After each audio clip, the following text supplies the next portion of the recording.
نحمده ونستعينه ونستغفره ونؤمن به ونتوكل عليه ونعوذ بالله من شرور أنفسنا ومن سيئات أعمالنا من يهده الله فلا مضل له ومن يضلله فلا هادي له ونشهد أن لا إله إلا الله وحده لا شريك له ونشهد أن محمدا عبده ورسوله أما بعد فأعوذ بالله من الشيطان الرجيم بسم الله الرحمن الرحيم إن أكرمكم عند الله يتقاكم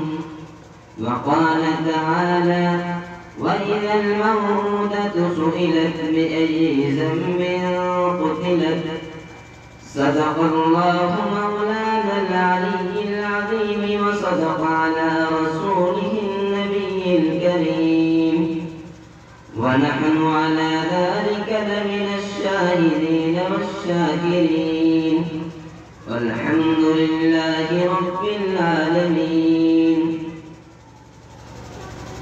اگر فرعون اٹھتا ہے تو موسیٰ کی عصا بن جا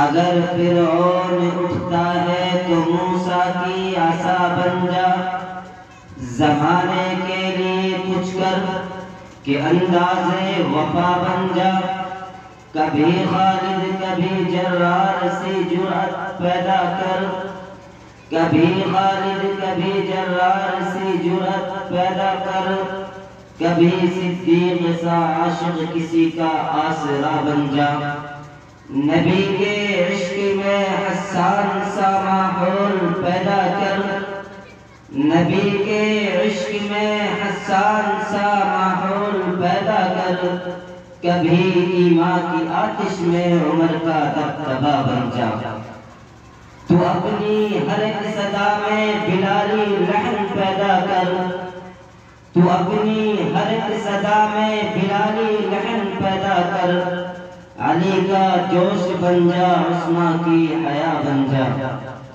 یہ دنیا انقلابی زندگی چاہتی ہے عبدالرحیم یہ دنیا انقلابی زندگی چاہتی ہے عبدالرحیم کچھ ایسا کام کر زمانے سے جدا بن جا حضرات مکرم و معزز سامعین کرام اسٹیج پر رونق افروز علماء دین نوجوان ساتھی پردے میں بیٹھی ہوئی میری مائیں اور بہنیں خطبے کے اندر قرآن مقدس کی 2 آیت اور 1 آیت کا ٹکڑا تلاوت کیا اسی کے متعلق آپ سے گفتگو کرنی ہے کہ آج مسلمان تنزلی کا شکار ہے تو کیوں ہے لیکن اس سے قبل آپ کو یہ بات بھی بتلاتا چلوں آپ میرے بچپن سے واقف ہیں اور آپ کا اور میرا تعلق بچپن سے رہا ہے شاید کہ آپ نہ پہچانتے ہوں لیکن میں پہچانتا ہوں الحمدللہ تو آج سب سے بڑی کمی یہ محسوس ہوئی جس وقت میں آیا تو اس پنڈال کو خالی پایا اگر آج ہی ہمارے گاؤں کے اندر اللہ کے رسول صلی اللہ علیہ وسلم کے خلاف شریعت مطہرہ کی دھجیاں اڑائی ہوئی محفل سجائی جاتی اگر آج رسول اکرم صلی اللہ علیہ وسلم کی سنت کا جنازہ نکل رہا ہوتا جو آج کا نوجوان مجھے بیچ چوراہے پر فاحشہ عورتوں کی میٹنگ کے اندر نظر آتا اگر آج ہمارے گاؤں کے اندر ڈی جے بجتا ہوا نظر آتا تو آج کا نوجوان کیا بلکہ آج ہمارا بڑا بھی وہاں نظر آتا لیکن آج جب اس پنڈال کو دیکھ کر کے آیا اور اس پنڈال پر نظر ڈالی تو رب کی قسم یہ آنکھیں رونے پر مجبور ہو گئی کہ آج سے پہلے رکن پھر یہ منظر نہیں دیکھا تھا. رب کی قسم جب جس سرزمین پر قدم رکھا ہے اس پنڈال کو بھرا ہوا پایا ہے اور یہ دل بڑا باغ ہوا ہے. لیکن آج بڑے دکھ سے کہنا پڑ رہا ہے کہ ہمارے ایمان کے اندر کمی کی علامت ہے. آج ہمارا ایمان اتنا کمزور ہو گیا کہ مدرسے والوں نے مسجد والوں نے اللہ کے رسول کی محفل کو سجایا, علماء کو بلایا, جس کے بارے میں حدیث شریفہ کے اندر اللہ کے رسول نے ارشاد فرمایا العلماء ورثۃ الانبیاء, علماء انبیاء کے وارث ہیں. اور ایک حدیث کے اندر تو میرے آقا نے یوں فرمایا جس نے علماء کی زیارت کی گویا اس نے مجھے دیکھا, اور جس نے علماء سے مصافحہ کیا اس نے میرے سے مصافحہ کیا. آخر مسلمانوں کو کیا گیا, تم اللہ کے رسول کی محفل سے دور بھاگتے ہو. ہاں مثال دیتا چلتا ہوں, آج ہم نے مسجدوں کو ویران کیا تو رب نے اعلان کر دیا تم مسجد سے کیا بھاگتے ہو, مسجد کو کیوں ویران کرتے ہو, میں تمہارے اوپر ایسے ظالم حکمراں مسلط کر دوں گا تمہاری مسجدوں پر تالا لگانے پر تمہیں مجبور کر دوں. کیا دیکھا نہیں لاک ڈاؤن کا زمانہ, حکومت نے پابندیاں عائد کر دی اور ہم چلاتے رہے کہ نماز پڑھنے کی اجازت دی جائے, حکومت نے انکار کر دیا. پھر شکوے کرتے ہیں, شکایتیں کرتے پھرتے ہیں. ارے شکایتیں کس بات کی کرتے ہو, قرآن تو دلیل کے ساتھ کہتا ہے ما اصابکم من مصیبت فبما کسبت ایدیکم, کہ کوئی بھی مصیبت کوئی بھی پریشانی اس وقت تک نہیں پہنچ سکتی جب تک کہ وہ تم نے اپنے ہاتھوں سے نہ کمایا. ہم نے شریعت کی دھجیاں اڑائی, اللہ کے حکم کو توڑا, اللہ کے قانون کو توڑا, اللہ کی مسجدوں کو ویران کیا, تو اللہ رب العزت نے ہمیں اپنے گھروں سے ویران کر دیا, اپنے گھروں کے اندر سے دھکار دیا کہ جاؤ ایسے انسانوں کی ضرورت نہیں ہے جو میرے سامنے آ کر کے جھکنا گوارا نہ کرے. آج یہ محفل سجائی گئی تاکہ آپ سے کچھ گفتگو ہو. پیسہ لگایا گیا کس لیے, تاکہ اللہ اس کے رسول کی باتیں سنی جائیں اور میرے نوجوانوں کی, میرے بزرگوں کی جو ان کے اندر کچھ خرافات ہیں, جو غلط کام اختیار کر چکے ہیں, ان کی اصلاح ہو جائے. لیکن ہمیں آج ایسا محسوس ہو رہا ہے شاید اصلاح کی ضرورت نہیں. خیر یہ بات تمہیدی ہو گئی. قرآن کریم کی ایک آیت پڑھی ان اکرمکم عند اللہ اتقاکم. اللہ رب العزت نے اس آیت کریمہ کے اندر پورے انسانیت کو اعلان کر دیا کہ جو لوگ عزت والے ہیں, جو لوگ یہ چاہتے ہیں کہ اللہ کے یہاں مکرم بن جائیں, اللہ کے یہاں عزت والے بن جائیں, تو آپ اور میرا معیار یہ ہے. آج ہم عزت کرتے ہیں چودھری کی, آج ہم عزت کرتے ہیں مالدار کی, آج ہم عزت کرتے ہیں حسن و جمال والے کی, آج ہم عزت کرتے ہیں تھانے دار کی, آج ہم عزت کرتے ہیں گاؤں کے پردھان کی. اگر کوئی ظالم ہے تو عزت اس کی بھی کرتے ہیں, اگر ہم عزت نہیں کرتے ہیں تو مظلوم کی نہیں کرتے ہیں. اگر آج ہمارے دلوں سے عزت کا پیمانہ نکلا ہے تو ان علماء کے لیے نکلا ہے. اگر آج ہمارے درمیان سے عزت کا جنازہ نکلا ہے تو اپنے غریب بھائیوں کے لیے نکلا ہے. ہاں قرآن کا فرمان سنو, میرے رب نے قرآن میں کیا کہا ہے ان اکرمکم عند اللہ اتقاکم. اگر تم لوگوں کا رب بننا چاہتے ہو تو تمہارے لیے ضروری ہے کہ تم تقوی اختیار کرو, اللہ سے ڈرنے والے بنو. آؤ چلو مثال سے سمجھاتا چلوں کہ جو تقوی اختیار کرتا ہے تو اللہ کے نزدیک اس کا مرتبہ کیا ہوا کرتا ہے, اور جو اللہ کے نزدیک تقوی اختیار نہیں کرتا ہے تو اس کا مقام کیا ہوا کرتا ہے. اللہ رب العزت اس کو اس دنیا کے اندر ذلیل و رسوا کر دیا کرتے ہیں. جب میرے آپ کے آقا صلی اللہ علیہ وسلم غار حرا میں تشریف لے جاتے ہیں اور آپ غار حرا کے اندر اللہ کی عبادت کے اندر مشغول ہیں, تو حضرت جبرائیل علیہ السلام قرآن کریم کی آیت لے کر کے, سب سے پہلے آیت لے کر کے میرے آقا صلی اللہ علیہ وسلم کی خدمت میں حاضر ہوئے. جب اللہ کے رسول صلی اللہ علیہ وسلم پر قرآن کریم کی سب سے پہلی آیت نازل ہوئی، اقرأ بسم ربک الذی خلق خلق الانسان من علق، اللہ کے رسول صلی اللہ علیہ وسلم کو جب صرف نبوت سے سرفراز کر دیا گیا، نبوت عطا کر دی گئی، میرے آقا صلی اللہ علیہ وسلم کانپ رہے ہیں، ایسا محسوس ہو رہا ہے جیسے آپ کو ٹھنڈ لگ گئی ہو، سردی لگ گئی ہو، آپ گھبراتے ہیں۔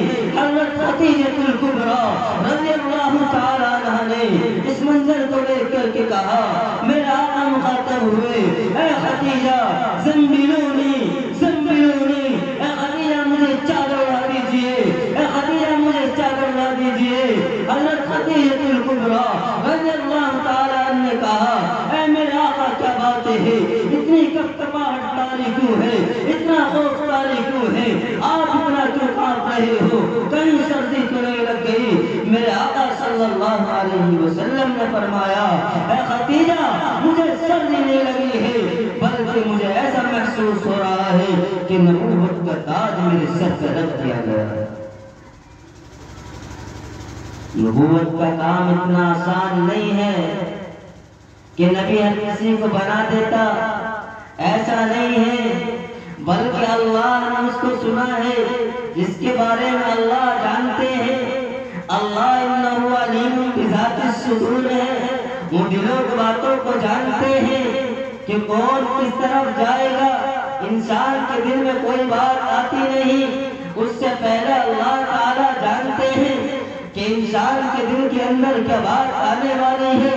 رکن پور کے رہنے والوں، جب اللہ کے رسول صلی اللہ علیہ وسلم نے حضرت خدیجہ الکبریٰ رضی اللہ تعالی عنہا کو یہ بات کہی ہے تو اللہ کے رسول نے فرمایا، اے خدیجہ یہ عرب کی سرزمین، یہ یثرب جس کے اندر کفر کا ڈنکا بج رہا ہے، جہاں کروڑوں بتوں کی پوجا کی جا رہی ہے، میں محمد رسول اللہ، میری بات کون مانے گا، کون اللہ کی وحدانیت کا اقرار کرے گا، میں کس کے پاس جاؤں گا، کون میری بات کو مانے گا، کون میرا ساتھ دے گا؟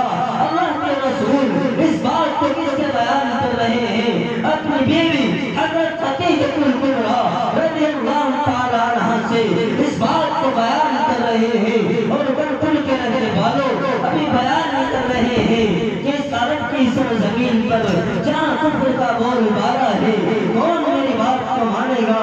میں اکیلا ہوں، کس کے پاس جاؤں، قربان جاؤں؟ میں حضرت خدیجہ الکبریٰ رضی اللہ تعالی عنہا پر فوراً کہا، اے میرے آقا آپ فکر نہ کیجئے، آپ سب سے پہلے مجھے دعوت دیجئے، مجھے دعوت دیجئے، میں آپ کی دعوت پر لبیک کروں گی۔ میرے آقا صلی اللہ علیہ وسلم نے سب سے پہلے دعوت خدیجہ الکبریٰ رضی اللہ تعالی عنہا کو دی۔ ان کو دینے کے بعد ایمان کے اندر داخل ہو جاتی ہے۔ جب حضرت خدیجہ الکبریٰ ایمان کے اندر داخل ہو گئی، ہاں تاریخ نے منظر دیکھا ہے اور لکھنے والوں نے لکھا ہے، اللہ کے رسول صلی اللہ علیہ وسلم کا دل مضبوط ہوا ہے کہ ہاں میری بات کو تسلیم کیا جائے گا، میری بات کو مانا جائے گا۔ حضرت خدیجہ الکبریٰ رضی اللہ تعالی ایمان کے اندر داخل ہو گئی تو میرے آقا صلی اللہ علیہ وسلم کے دل کو تسلی ملی۔ آگے چلتے ہیں، یہ مقام حضرت خدیجہ الکبریٰ رضی اللہ تعالی عنہا کو کیوں ملا؟ اس لیے کہ انہوں نے اللہ کے رسول کی بات کو تسلیم کیا۔ اور مسلمانوں سنو، آج ہمارے سامنے علماء آتے ہیں، اللہ کے رسول کی حدیث بیان کرتے ہیں، اللہ کا فرمان سناتے ہیں، اپنے گربان کو ڈھانپ کر کے دیکھو کیا ان بات پر عمل کیا ہے؟ نہیں، اگر آج کہیں مسلمان نظر آئے گا تو میرے آقا صلی اللہ علیہ وسلم کی سنتوں کا جنازہ نکالتا ہوا نظر آئے گا۔ درمیان میں بتاتا چلوں، آج ہماری شادیوں کے اندر یہ دیکھیے کہ وہ کھانا جو غریبوں پر تقسیم کیا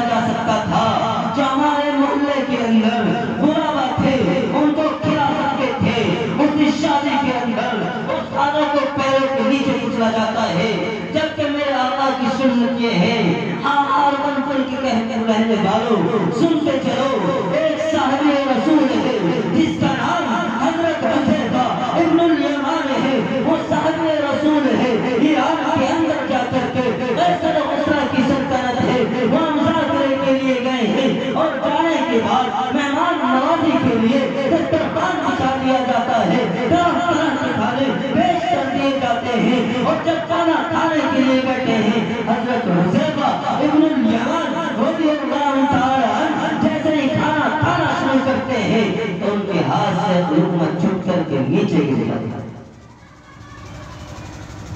جب ان کے ہاتھ سے لقمہ نیچے گرا تو انہوں نے اس لقمے کو اٹھانے کی کوشش کی، برابر والے نے ہاتھ مار کے کہا حذیفہ کیا کر رہے ہو، تم یہاں ہماری بے عزتی کراؤ گے، یہ لوگ کیا کہیں گے، بڑے ندیدے ہیں، شاید کھانے کے لیے نہیں ملتا، یہ تو غریب ہیں، یہ مظلوم ہیں، یہ بھکاری ہیں، یہ لوگ کیسے ہیں، تمہارے عزت کو پامال کرو گے۔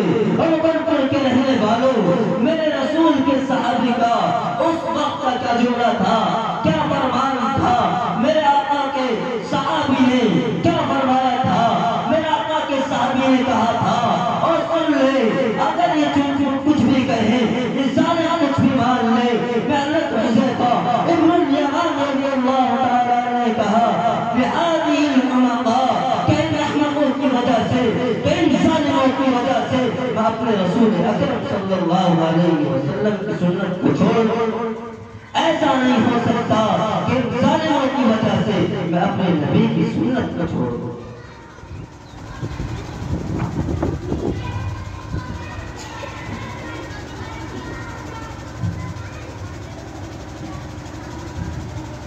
حضرت حذیفہ ابن الیمان نے یہ کہہ دیا کہ ان احمقوں کی وجہ سے، ان بے وقوفوں کی وجہ سے میں اپنی نبی کی سنت کو نہیں چھوڑتا۔ تو آج بتاؤ میرے نوجوان، جب ہماری شادی ہوتی ہے تو جانوروں کی طرح کھڑا ہو کر کے کھانا کھلایا جاتا ہے، دکھاؤ، ثابت کر کے دکھاؤ میرے رسول کی زندگی کا طریقہ کیا ہے، میرے رسول نے کیا تعلیم دی ہے۔ اٹھاؤ صحابہ کی زندگی کو، اٹھاؤ تابعین کی زندگی کو، اٹھاؤ تابعین کی زندگی کو، اٹھاؤ نوجوانوں، اٹھاؤ صحابی کے اقوال کو، آج تک دنیا کے دینداروں کو اور بزرگوں کا کسی کا بھی اقوال اٹھا کر کے دکھاؤ، کسی اللہ والے نے اس کے وہاں کے کھانے کا انتظام ہو تو جانوروں کی طرح کھانا پیش کیا گیا ہے۔ اگر سنت کا جنازہ نکالا ہے تو ہم نے نکالا، سہولتیں تلاش کرتے پھرتے ہیں کہ کھڑا ہونا کھانے میں سہولت ہے، ارے سہولت تلاش نہ کر، اگر تلاش کرنی ہے تو میرے رسول اکرم صلی اللہ علیہ وسلم کی سنت کو تلاش کر۔ صحابہ پوری دنیا پر کیوں چھائے؟ کیا آج کے مسلمانوں سے زیادہ تھے؟ ارے وہ تو 313 بھی کتنوں پہ چھا گئے، ہزاروں کے لشکر کو تھوڑی دیر میں گاجر مولی کی طرح چٹ کر دیا، میدان صاف کر دیا۔ کیوں؟ اس لیے کہ انہوں نے اپنے آپ کو دین کی تابع کیا، اس لیے کہ صحابہ نے اپنی جان کو جان نہیں سمجھا، اپنے مال کو مال نہیں سمجھا، تو اللہ رب العزت نے قرآن کریم کے اندر ارشاد فرما دیا رضی اللہ عنہم ورضوا عنہ، اللہ ان سے راضی اور وہ اللہ سے راضی۔ پھر آج مسلمان یہ پریشان کیوں ہیں؟ آج مسلمان ذلت و رسوائی کا شکار کیوں ہیں؟ آج کدھر دیکھیے مسلمان کے خون سے ہولیاں کھیلتے نظر آئیں گے، آج کدھر دیکھیے مسلمان کی پگڑی کو اچھالتا نظر دکھائی دے گا، کدھر دیکھیے برطانیہ کی طرف دیکھیے، فلسطین کی طرف دیکھیے، دور نہیں جائیے، اپنے ملک کے اندر دیکھیے آج ہمارے ساتھ کا سلوک نہیں کرتا۔ سب سے زیادہ تنظیمیں مسلمان کے خلاف زہر افشانی کر رہی ہیں، اور آج بھی ظالم میرے آقا پر کیچے اچھلتے نظر آ رہے ہیں، لیکن وہی نوجوان ہیں اگر آقا کی زبان، آقا کی شان میں کوئی گستاخی کرتا تو اس کی زبان کو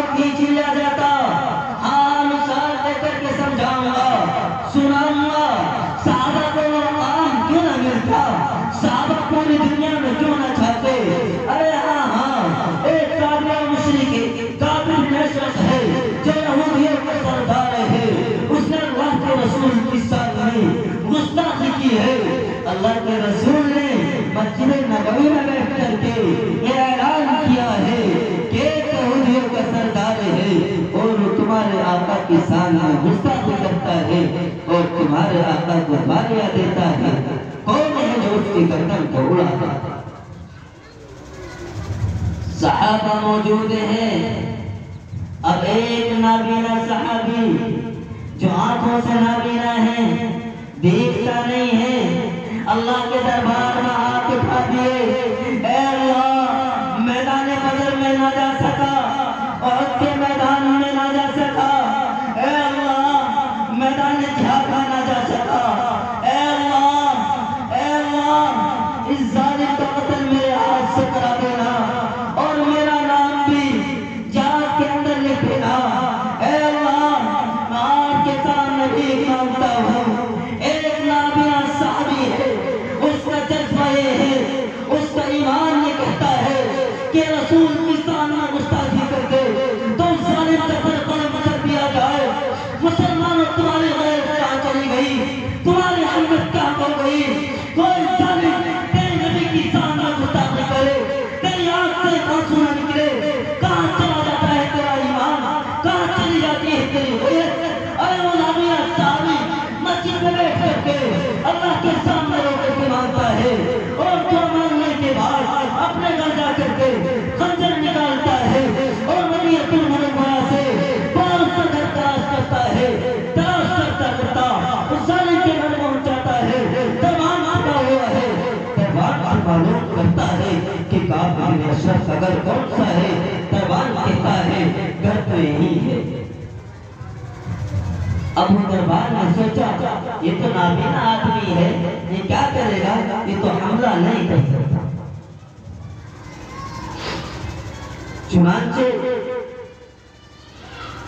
نابینا صحابی اندر داخل ہوتے ہیں، رات کا وقت ہے، مغرب کی اذان ہو چکی ہے، ابھی وہ سردار کعب بن اشرف سٹے کے اندر مشغول ہے، جوا کھیل رہا ہے، تاش کھیل رہا ہے، لیکن اللہ کے نبی کا یہ دیوانہ و مستانہ اس کو قتل کرنے کی پلانی بنا چکا ہے، اس کو کیا کرے کہ دھار تک پہنچانے کے لیے تیار ہو چکا ہے۔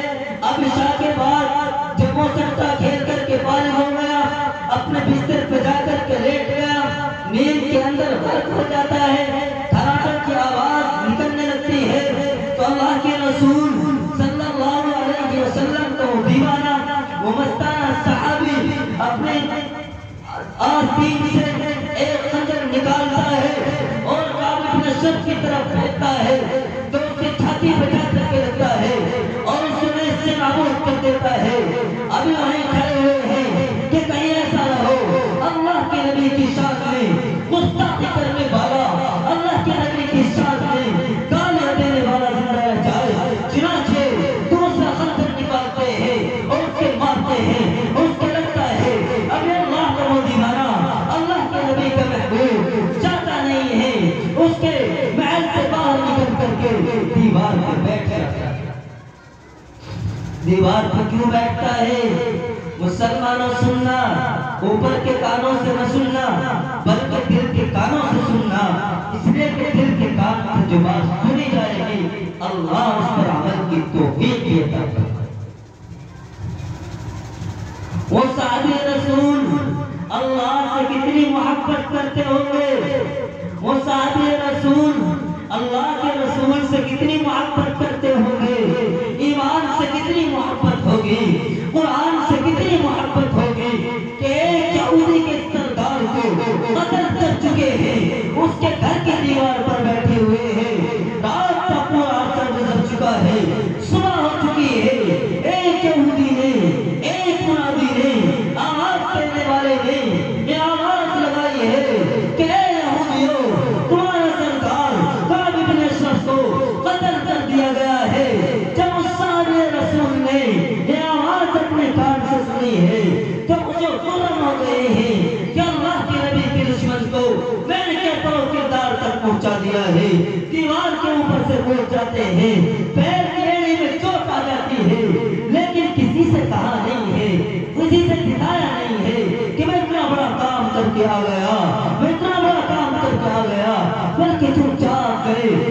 مسجد نبوی میں جا کر کے ایک کونے میں بیٹھ جاتے ہیں. کسی سے نہیں دکھایا, کسی کو نہیں بتلایا کہ میں نے اتنا بڑا کام کر دیا. فخر محسوس نہیں کیا ہے. مسجد نبوی کے ایک کونے میں بیٹھے ہوئے ہیں. میرا آقا تشریف لاتے ہیں. تشریف لانے کے بعد صحابہ سے کہتے ہیں, اے صحابہ تمہیں معلوم ہے کہ آج اس ظالم کا جو میری شان میں مستعفیہ کرتا ہے, مجھے گالیاں دیتا ہے, اس کو ایک میرے دیوانے نے, ایک مجھ سے محبت کرنے والے نے, ایک اللہ کے مستعلے نے اس کو قبر کردار تک پہنچا دیا ہے. وہ کون ہے؟ صحابہ معلوم کرتے ہیں, ایک دوسرے کی طرف نظر کر رہے ہیں. آخر وہ کون ہے؟ ایک دوسرے کا منہ تک رہے ہیں. ہم بھی نہیں ہیں, وہ بھی نہیں ہے. اللہ کے رسول صلی اللہ علیہ وسلم نے فرمایا کہ ام مکتوم کہاں ہے؟ کون؟ عبداللہ ابن ام مکتوم کہاں ہے؟ کون صحابی ہے؟ حضرت عبداللہ ابن ام مکتوم کہاں ہے؟ لاؤ بلا کر کے. چنانچہ حضرت عبداللہ ابن ام مکتوم کو بلا کر کے لایا جاتا ہے. اللہ کے نبی کی خدمت میں جاتے ہیں اور اللہ کے رسول معلوم کرتے ہیں, اے میرے صحابی, مجھ پہ جان مٹانے والے, تیرے آنکھیں نہیں تھی, آنکھیں کیوں نے کیسے کیا؟ چنانچہ حضرت عبداللہ ابن ام مکتوم نے کہا, اے اللہ کے رسول, جس وقت آپ نے یہ صدا لگائی تھی, یہ آواز دی تھی, اس وقت میں مسجد کے کونے میں بیٹھ گیا اور میں نے اللہ سے مانگا, اللہ کے سامنے رویا, اللہ کے سامنے گر گڑایا اور یہ صدا لگائی, اے اللہ, عہد کے میدان میں نہ جا سکا, بدر کے میدان میں نہ جا سکا, جنگ حنین میں نہ جا سکا, چنانچہ میں نے غزوات کے نام گنائے, اللہ نے میری دعا قبول کر لی اور میں نے اس ظالم کو کیفر و کردار تک پہنچایا. اور پھر حضرت عبداللہ ابن ام مکتوم نے کہا, اللہ کے رسول نے فرمایا, اے عبداللہ, آنکھ سے آنسو کس بات کے؟ حضرت عبداللہ نے کہا, اے اللہ کے رسول, جس وقت میں اس ظالم کو کیفر و کردار تک پہنچا چکا تھا, لیکن میرے دل نے گوارا نہ کیا کہ اس کو چھوڑ دوں, وہیں پر ایسا رہنے دوں, بلکہ میرے دل نے گوارا کیا کہ جب تک مکمل اس بات کی تحقیق نہیں ہو جائے گی وہ کیفر کردار تک پہنچ چکا ہے, اس وقت میں اس کے مکان پہ رہوں گا. جب میرے کانوں کے اندر یہ صدائیں پڑی ہے کہ وہ ظالم کیفر کردار تک پہنچ چکا ہے, میں دیوار سے پڑا گا, میں دیوار سے کودا, جیسے ہی میں کودا تو میری ایڑے کے اندر چوٹ آ گئی, اس کے اندر درد ہو رہا ہے, یہ آنکھوں سے آنسو اس لیے نکل رہے ہیں. اللہ کے رسول صلی اللہ علیہ وسلم نے اپنا لعاب مبارک لگایا, چنانچہ درد ختم ہو گیا. اور حضرت عبداللہ ابن ام مکتوم کہتے ہیں, کبھی میری ایڑی میں درد نہ ہو. لیکن آج کا نوجوان اور آج کا مسلمان سے میں مطالبہ کروں کہ آج بھی ایک ظالم ہے, آج بھی ایک ناپاک انسان ہے جو اللہ کے رسول کی شان میں گستاخی کر رہا ہے, اور آج کا مسلمان نوجوان اس کا ساتھ تو نہیں دیتا. آج کا مسلمان کا نوجوان کا ایمان کہاں چلا گیا؟ اگر اس سے یہ کہا جاتا ہے تیرے نبی کی شان میں گستاخی کرنے والا آج تیرے درمیان موجود ہے, تو اس کا ساتھ تو نہیں دیتا ہے, لیکن تو اس کے ماننے والوں کا ساتھ کیوں دے رہا ہے؟ سمجھنا میری بات کو. العاقل تکفیر الاشارہ, سمجھدار کے لیے اشارہ کافی ہوئی. یاد رکھو نوجوانوں کہ اگر کوئی گستاخ رسول ہے اور تم یہ کہو میں اس کا ساتھ نہیں دے رہا, یاد رکھنا جو گستاخ رسول ہے اس کا ساتھ دینے والا بھی گستاخ رسول, اس سے نیچے کا ساتھ دینے والا بھی گستاخ رسول. اور قرآن میں اللہ نے فرما دیا, اللہ نے فرما دیا, صحابہ کی خاصیت کو بیان کر دیا. پچھلے جلسے میں آنا ہوا, اسی کے متعلق گفتگو کیونکہ یہ فرمایا کہ صحابہ کی خاصیت یہ تھی کہ وہ کفار پر بڑے سخت تھے اور آپس میں بڑی محبت کرنے والے.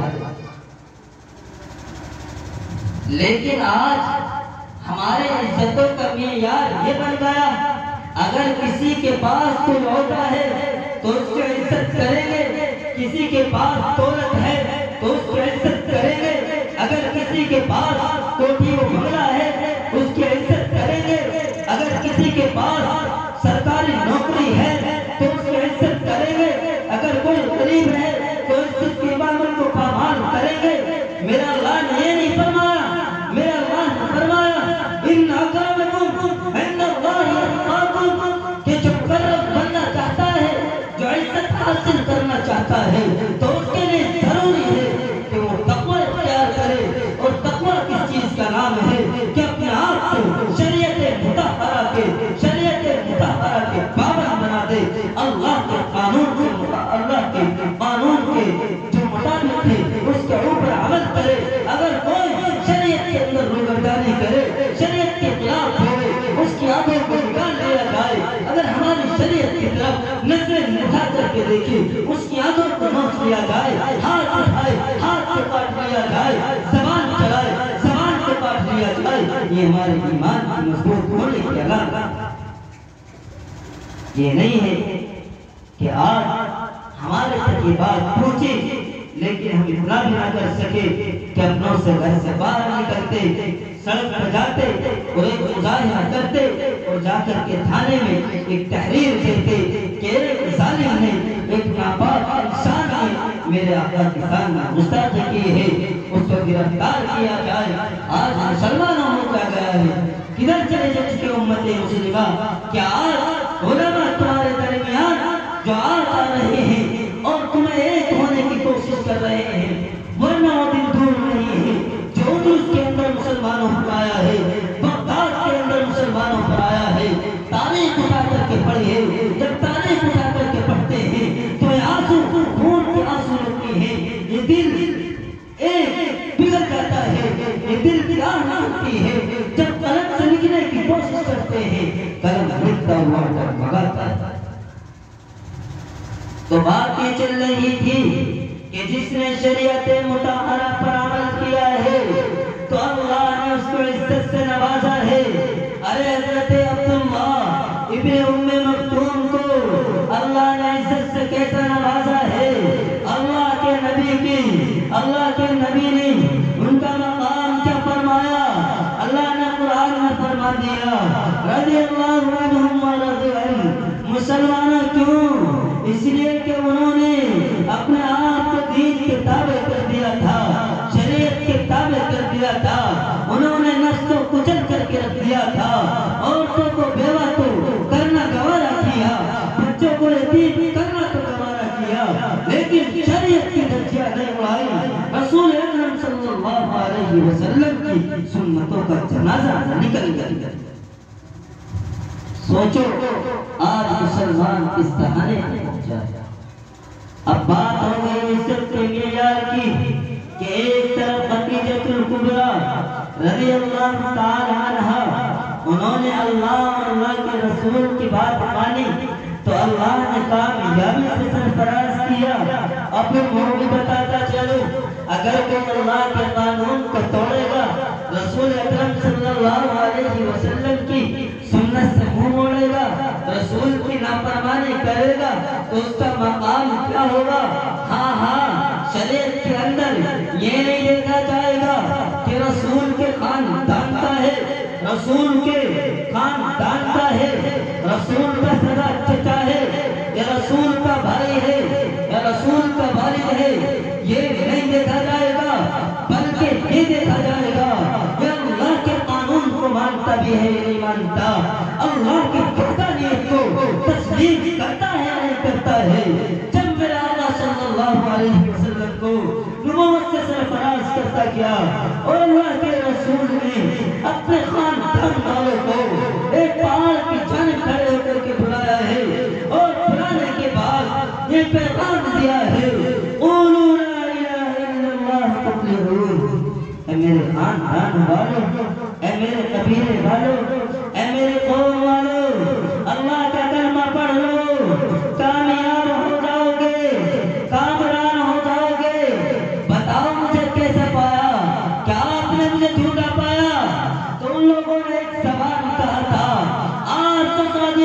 امین ہیں، آپ نے کبھی جھوٹ نہیں بولا ہے۔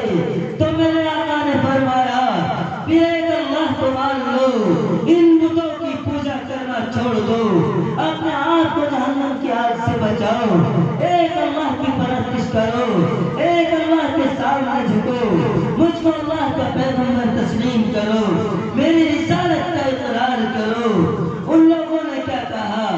دوسروں نے کچھ نہ کہا، لیکن آپ کا سگا چچا ہے۔ کون ہے سگا چچا؟ ابو لہب ہے۔ اس نے پتھر اٹھایا، میرے آقا کے چہرے پر مارا، تو اللہ نے اس کے اوپر دنیا کے اندر ہی اس کو ذلیل و رسوا کر دیا۔ پیغمبر کو بیچ میں نہ لائے تاکہ دنیا کو تانا دینے کا موقع مل جاتا۔ اگر میرا رسول بددعا کرتا تو دنیا والے کہتے یہ کیسا رسول ہے، یہ کیسا رسول ہے کہ اپنی امت کے لیے بددعا کر رہا۔ تو یہ موقع مل جاتا۔